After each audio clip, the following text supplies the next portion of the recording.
Welcome to the lecture's next part. In this third episode of the lecture about Euler's number, we'll investigate the effect of using a complex number for the exponent of e to the x from observing the convergence process of the resulting power series. With the individual terms of this series being complex, the convergence process will now follow some trajectory in the complex plane. The convergence point forms the endpoint of a rotated vector in that complex plane. The first value to be examined is the imaginary unit I. The convergence path appears to end at a location with radius 1 at an angle of 1 radian. Other imaginary values will as well converge on a location with radius 1, but at a different angle. The value pi times I will have the convergence path ended at the point -1 in the complex plane, which has become known as Euler's identity. Adding a real part to the exponent, causing it to become complex, will only affect the vector's radius, while its angle is determined by the exponent's imaginary part alone. This module is ended by an example of using complex exponentials, showing that apparently impossible problems can be easily solved with them. If you don't feel fully comfortable with complex numbers, or otherwise would like to refresh your knowledge of them, watching the first 2 episodes on that subject from the YouTube channel All Angles is recommended. The first one is titled Inventing a New Number System, and the second Geometry of Addition and Multiplication. In the by now familiar power series for e to the x, the imaginary unit I is substituted for x into the numerators of its terms. Next, within the resulting complex series, the successive powers of I in the numerators will be simplified. For the first 2 terms this makes no difference, but as is shown in the insert, the factor I square equals -1, and thus the numerator of the third term is replaced by this, leaving the value -1/2 factorial. In the fourth term, the numerator I cube can be written as I squared times I, and thus as -1 times I, that equals -I. The term is therefore reduced to -I/3 factorial. Next, since I to the 4th power equals the square of I square, or the square of -1, it can be reduced to +1. As a consequence, from the corresponding term in the power series, just 1/4 factorial is left.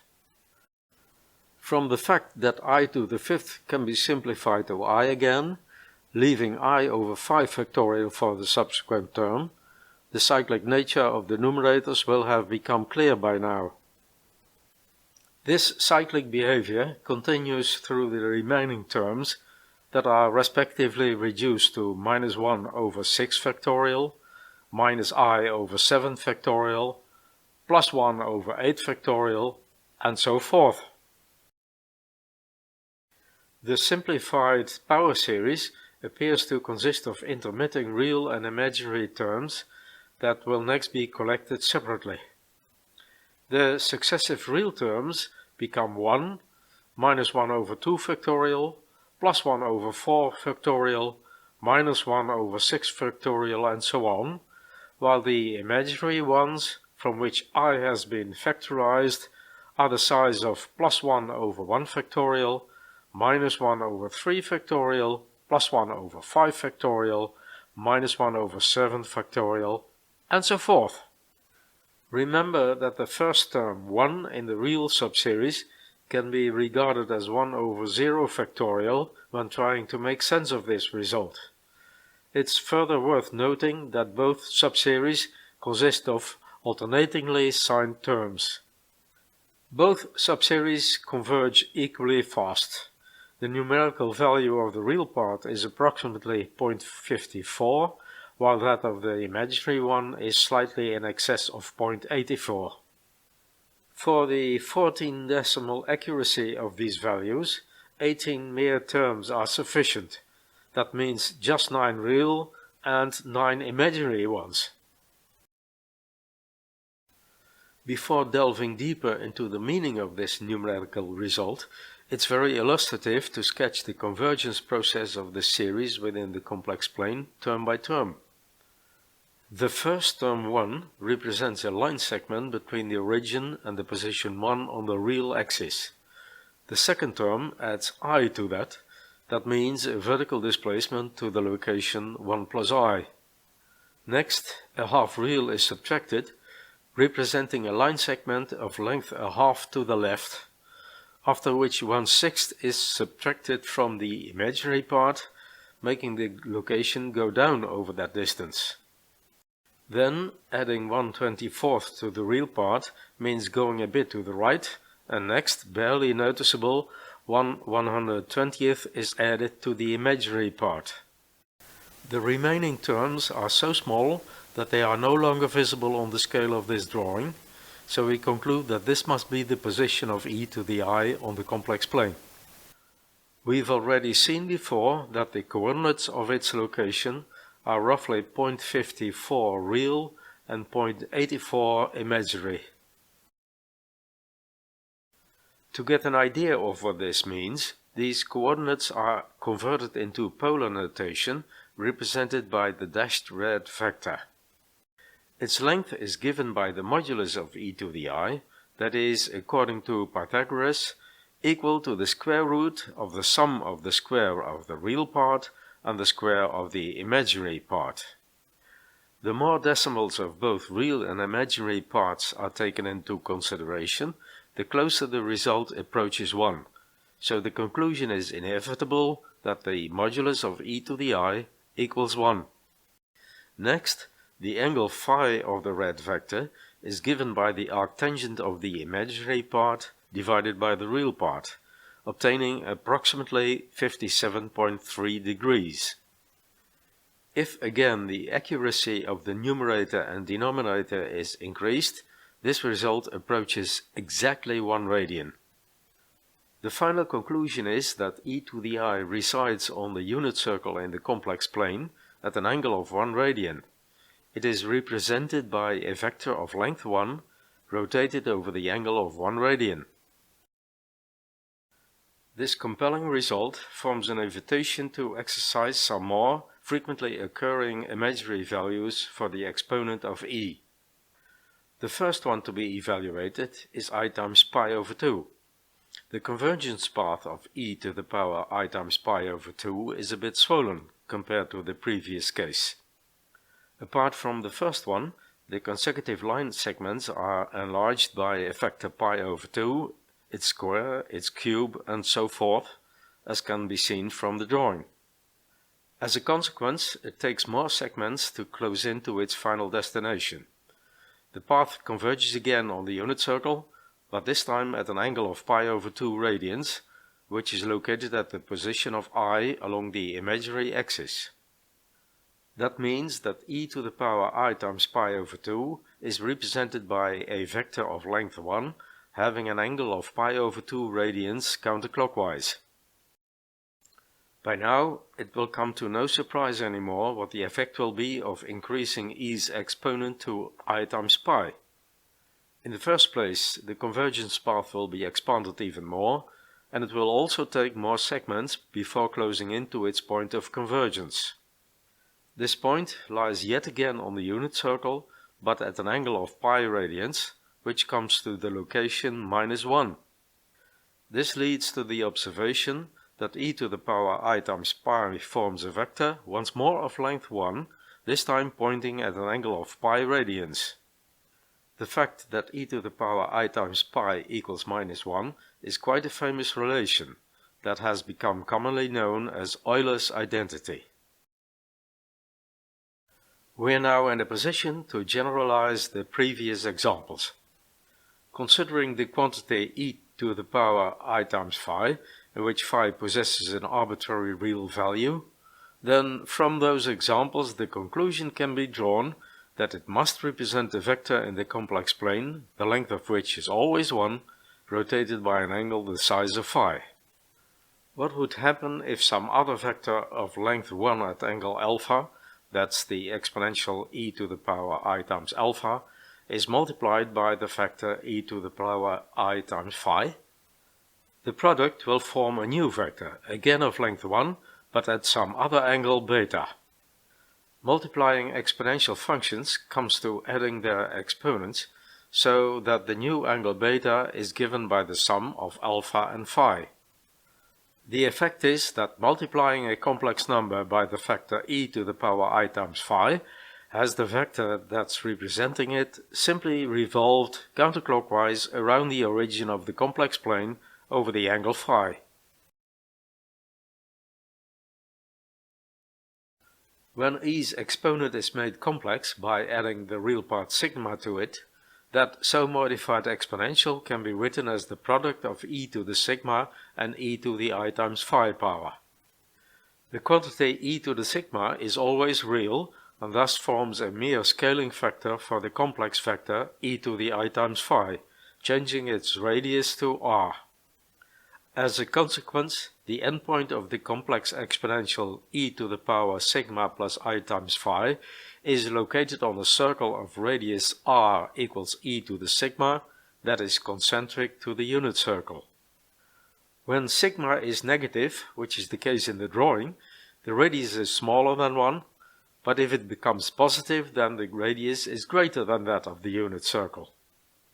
In short, the real-time sigma of the exponent defines the vector's length r, while the imaginary part I times phi determines its rotation angle. It's quite nice to observe the convergence path of such a complex exponential. So when the exponent is complex, equaling sigma plus I times phi, that value is substituted for x into the power series of e to the x. The segments of the convergence path, given by the successive terms of the series, now possess complex values, causing this path to become slant. To demonstrate the usefulness of complex exponentials, a perhaps a little bit exotic example is worked, namely the calculation of the square root of the imaginary unit I. As you know by now, I can be written as e to the power pi over 2 times I, which comes to the unit vector rotated by pi over 2 radians, or 90 degrees counterclockwise. This is not the only possibility though. You may as well rotate the unit vector by 3/4 of a turn to the other side in the form of e to the minus 3 times pi over 2 times I. In addition, 5/4 of a turn counterclockwise will do as well, like numerous other values. It turns out that this exponential is cyclic, the rotation angle of which equals pi over 2 plus n times 2 pi, where n is an arbitrary integer. That means that the imaginary unit I can be expressed as e to the power pi over 2 plus n times 2 pi times I. Since the square root of I can be written as I to the power 1/2, this equals e to the power pi over 2 plus n times 2 pi times I to the power 1/2. By multiplying the exponents, this becomes e to the power pi over 4 plus n times pi times I. What is represented by this equation depends on whether n is even or odd. When n is even, it can be written as 2 times m, where m is an arbitrary integer too. Every increment of 2 pi times I to the exponent of this power of e comes to multiplying the function's value by 1. So all instances of this function are identical and equal to e to the pi over 4 times I, regardless of m's value. This is the unit vector rotated by pi over 4 radians, or 45 degrees counterclockwise, the endpoint of which is located at a half square root of 2 plus a half square root of 2 times I. For odd n, it can be written as 2 times m plus 1, so an additional pi radians, or 180 degrees, is added to the vector's angle. Apart from that, As the effective m doesn't change, in this case all instances of the unit vector are rotated by 5 times pi over 4 radians, or 225 degrees counterclockwise. That comes to the negative of a half square root of 2 minus a half square root of 2 times I. Of course, one of the two possible outcomes might be designated as the principal one, but that's beyond the scope of this example. This relatively short episode is wrapped up here in the awareness that it is just phenomenological by nature, lacking any decent proof for the findings in it. But that will be made up for in the next and final section of this lecture. The imaginary unit I was first substituted for x into the power series for e to the x that was found in the previous section. By observing the convergence process for e to the I, it was made obvious that its value approaches the unit circle in the complex plane at an angle of 1 radian. As a result, e to the I forms a vector of length 1 at an angle of 1 radian counterclockwise. Next, it was shown that both exponentials e to the I times pi over 2 and e to the I times pi also converge onto the unit circle at angles pi over 2 and pi respectively, which comes to the complex locations I and negative 1. From this, the conclusion was drawn that in general, that is for any arbitrary value of phi, the exponential e to the I times phi will converge onto the unit circle at the angle phi. Further, extending the exponent with the real part sigma, making it complex, will only affect the vector's length r equals e to the sigma, leaving its direction unchanged, as that is only depending on the exponent's imaginary part. This episode was concluded by working an example of using complex exponentials in the form of the square root of the imaginary unit I.